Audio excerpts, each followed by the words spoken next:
नाज़रीन, शिकारपुर में वधिक 6 ॼणनि खे कोरोना वायरस की तस्दीक थी वई आहे, जंहिंखां पोइ मुतासिर मरीज़नि जो अंग 635 थी वियो। डीसी शिकारपुर तरफां वधिक 3 पाड़नि खे सील करण जो हुकुम ॾेई छॾियो। वधिक तफ़सील ॿुधाए रहियो आहे रशीद ॼामड़ो। जी रशीद, छा तफ़सील आहिनि?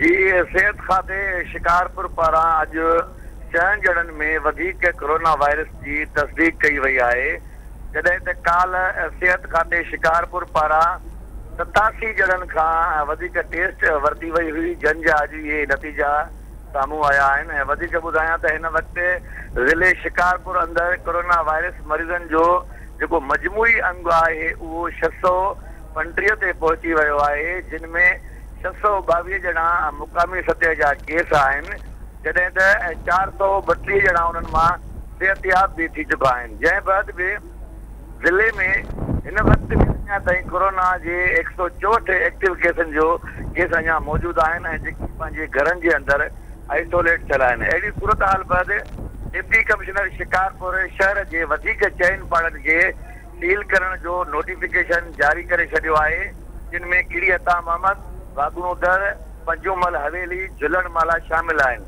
जॾहिं त हिन नोटिफिकेशन खां अॻु बि लॻभॻि शहर जे 15 इलाइक़नि खे सील करण जा नोटिफिकेशन जारी कया विया हुआ, पर हिते इंतज़ामिया उन्हनि नोटिफिकेशन ते को बि अमल न कराए सघी आहे।